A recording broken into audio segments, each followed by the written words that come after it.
अनवी, एक 12 साल की लड़की, अपने माता पिता निधे और विवेक के साथ शहर की भाग दौड़ भरी जिंदगी छोड़कर पहाड़ी गांव जनकपुर में एक पुराना बंगला खरीदकर रहने आई। यह बंगला उन्हें बहुत सस्ते दाम पर मिला था, क्योंकि कई वर्षों से यह खाली पड़ा था। बंगले की बनावट बेहद पुरानी थी। लकड़ी की सीढ़ियां, झूमते झूमर, दीवारों पर धूल और मकड़ियों के जाले, लेकिन चारों ओर हरियाली थी, शांति थी और यही विवेक को भैया था। पहली रात को ही जब सभी सोने गए तो अनवी को महसूस हुआ कि उसकी अलमारी के पास कुछ हिल रहा है। उसने सोचा हवा होगी, लेकिन जब वह उठकर देखने गई तो कुछ नहीं था। अगले दिन बारिश हो रही थी, बिजली चली गई थी। मोमबत्तियां खोजते समय अनवी तहखाने में गई। वहां पुराना सामान था, फर्नीचर, बंद बक्से, लोहे की अलमारी। एक कोने में उसे लकड़ी का एक छोटा बक्सा मिला जिस पर कुछ पुरानी लिपि में लिखा था, मुझे मत जगाना। किसी बच्चे के जैसे उत्साह में उसने बक्सा खोला। उसमें थी एक पुरानी गुड़िया, लाल आंखें, गहरे काले बाल और गंदे कपड़े, लेकिन उसका चेहरा अजीब था। मुस्कान थी पर डरावनी। अनवी ने वह गुड़िया उठा ली और ऊपर अपने कमरे में ले आई।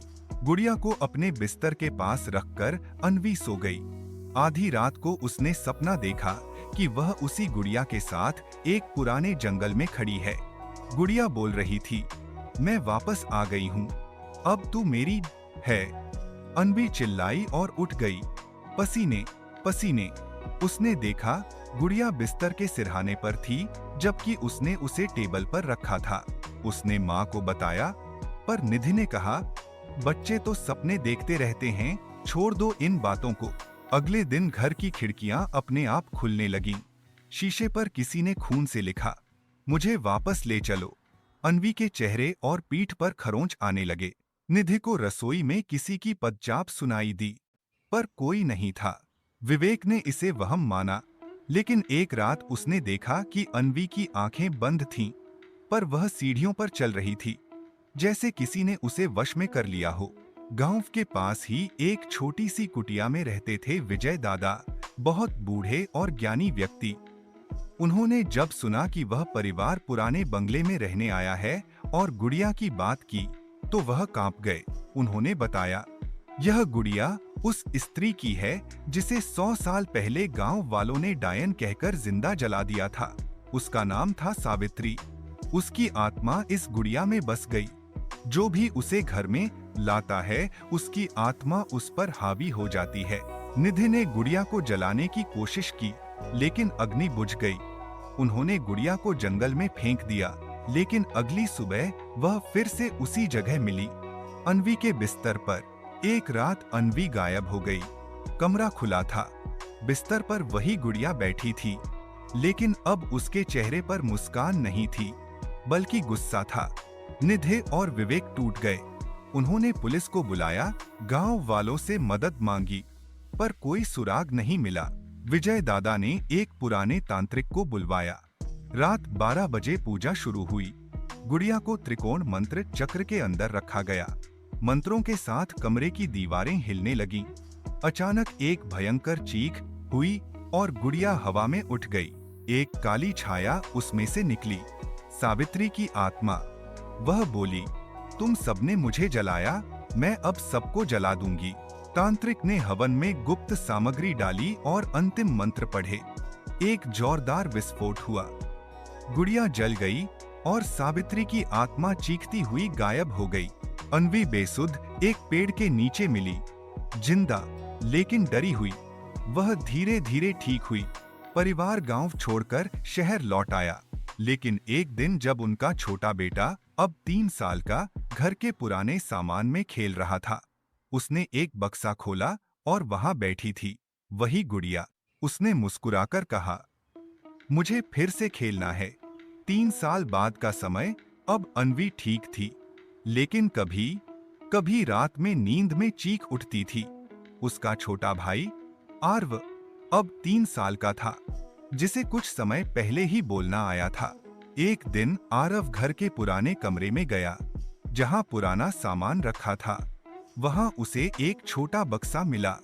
वह बक्सा वही था जिसमें पहले गुड़िया मिली थी। आरव ने जैसे ही उसे खोला, अंदर वही गुड़िया मुस्कुरा रही थी। उसने उसे उठा लिया। उसी शाम से आरव अजीब हरकतें करने लगा।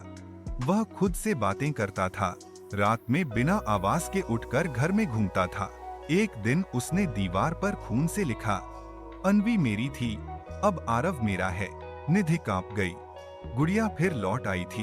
अन्वी अब 15 साल की हो गई थी। उसने गुड़िया को देखा और एक झटका सा लगा।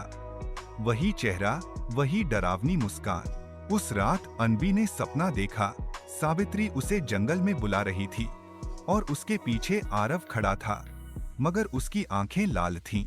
निधि ने तय किया, अब वे भागने की बजाय लड़ेंगे, लेकिन इसके लिए उन्हें अपने पूर्वजों का इतिहास जानना होगा। उन्होंने विजय दादा को दोबारा बुलाया।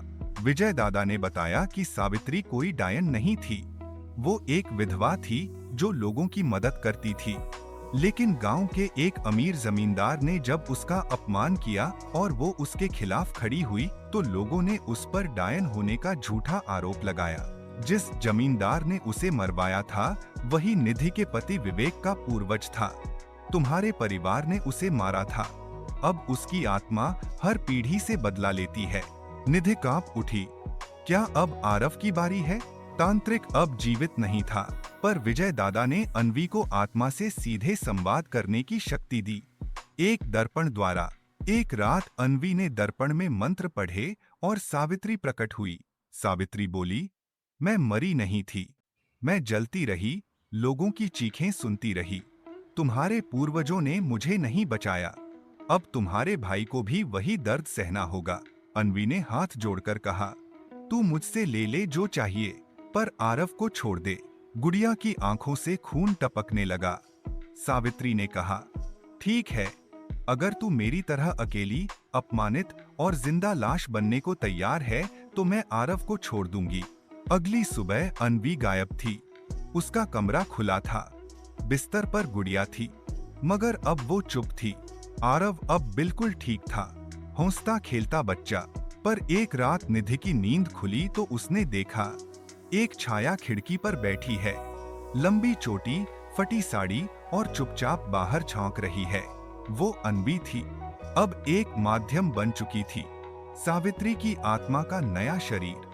परिवार ने घर छोड़ दिया, लेकिन अब अन्वी कभी नहीं लौटी। विवेक, जो पहले यकीन नहीं करता था, अब रोज मंदिर में बैठा रहता था। कई वर्षों बाद एक नई फैमिली ने वो बंगला खरीदा। उनका 6 साल का बच्चा तहखाने में खेलने गया और वहां उसे एक बक्सा मिला। उसने खोला और मुस्कुराया, माँ देखो, मेरी नई फ्रेंड। गुड़िया फिर से मुस्कुरा रही थी।